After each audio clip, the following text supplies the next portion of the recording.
अस्सलाम वालेकुम जी। अंबर की दुनिया क्या हाल चाल, ठीक ठाक हैं? तो अल्हम्दुलिल्लाह मैं भी ठीक हूँ। दुआ करते अल्लाह ताला आप लोगों को भी सेहत तंदुरुस्ती वाली ज़िंदगी दे।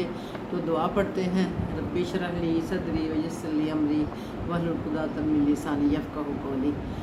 तो आज जो मैं वीडियो लेके आई हूँ वो मौसम के हिसाब से लेके आई हूँ। बहुत गर्म मौसम है और मौसम बरसात का है, इसमें तो ऑटोमेटिक रंग काला होना शुरू हो जाता है। चाहे लाख क्रीमें भी लगाते जाएं उसके बावजूद भी रंग काला होना शुरू हो जाता है। तो आपने इसको साफ़ कैसे रखना है? आपने इसको, मैं छोटे छोटे आसान आपको इसके टिप्स दूंगी कि जो आपको, अगर बरसात के मौसम में भी किसी ने अपना रंग साफ़ रख लिया ना, तो यकीन माने उस जैसा कोई मास्टर नहीं है। ठीक है, तो सबसे पहले तो मैं ये कहूँगी कि आपने सुबह जब उठना है, निहार मुँह 1 कप पुदीना, फ्रेश पुदीना, बेशक अपने घर में गमला रख लें इतना सा, उसके फ्रेश पुदीने के चंद पत्ते उतार के वो आपने पी लेना सुबह निहार मुँह। एक तो उससे आपका रंग निखर जाएगा, बिल्कुल निखर जाएगा, साफ़ सुथरा।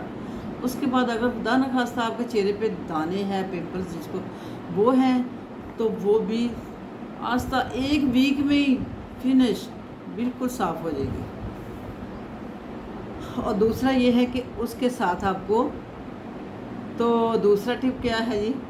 दूसरा टिप उससे भी बेहतरीन है और हर मौसम में मिलता है, खीरा, जिसका नाम है खीरा, ठंडा ठंडा गर्मी सर्दी में।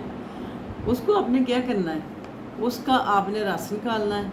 आधे खीरे को कद्दूकस जब करेंगी, ऐसे उसको निचोड़ेंगी, उसका अच्छा खासा रस निकल आएगा।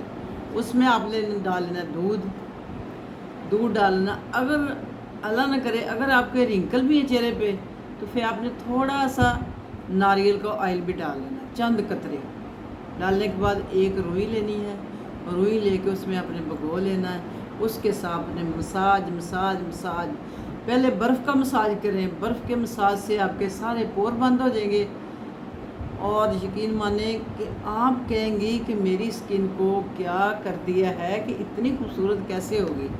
और गर्मी के मौसम में और फिर बरसात के मौसम में, तो आपने सबसे पहले तो उसको दूध से खूब रगड़ा लगाना है। तकरीबन 5 मिनट का रगड़ा लगा दें, जैसे हम बर्तन को किसी को कूचते हैं। आपने रुई भिगोना, फिर उसको थोड़ा सा निचोड़ के फिर उसका आगे टावर रखें या कोई एप्रन वगैरह बांध लें। बांध के उसको एक ही जगह कर करके फिर उतनी जगह दूसरी कर के आपने उसको इतना कर देना डीपली क्लिंजर कि वो अंदर तक साफ़ हो जाएगा। ठीक है, तो उसके बाद आपने ऑलिव ऑयल वाला भी थोड़ा सा, अगर रिंकल है तो फिर वो भी डाल लेना साथ, उसके साथ कर लेना। उसके बाद आपने बर्फ़ का मसाज कर लेना है। और बर्फ़ को आपने क्या करना है, उसमें आपने थोड़ा सा टमाटर का, तो बर्फ़ आपने सादी नहीं, बर्फ़ नहीं, उसके बाद आपने बर्फ़ सादी नहीं लगानी।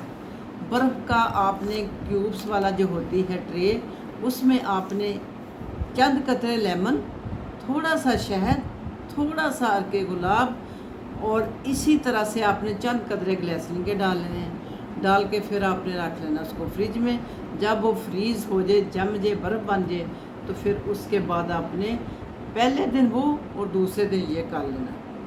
फिर आपका 1 वीक कुछ भी करने की ज़रूरत नहीं, 1 वीक तो इसी के साथ आप गोरी चिट्टी हो जाएंगी, जैसा कि होते हैं जैसे कि मैं हूँ ठीक है, तो आप ये करें, इंशाल्लाह आप मुझे दुआएं देंगी। ये है गोरा होने का टोटका, अर्जेंट गोरा होने का।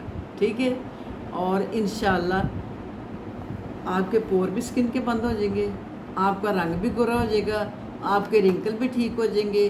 तो इससे बढ़ के और क्या चाहिए? ठीक है, इसके बाद मैं आपको पिंक होने का नेक्स्ट यानी कि वीडियो बनाऊंगी। बस कमी क्या रह गई है, सिर्फ पिंक होने की। गोरे भी हो गए, आप स्किन के पोर भी बंद हो गए, रिंकल भी ठीक हो गए, अब आपने होना है पिंक। तो उसके लिए मैं नेक्स्ट वीडियो इंशाल्लाह आपको परमानेंट भी पिंक करूँगी। ये नहीं कि आर्जी 2 दिन पिंक रहे उसके बाद फिर येलो हो गया, ऐसे नहीं। इंशाल्लाह फिर आपको परमानेंट भी होने की अंदरूनी कमज़ोरी भी साथ ठीक होगी। ठीक है, तो वो दूंगी आपको बहुत अच्छी सी टिप। तो दुआओं में याद रखना। मिलते हैं फिर किसी अच्छी सी वीडियो में ब्रेक के बाद। अपना ख्याल रखिएगा। टेक केयर, फी मानिल्लाह, अल्लाह हाफिज़।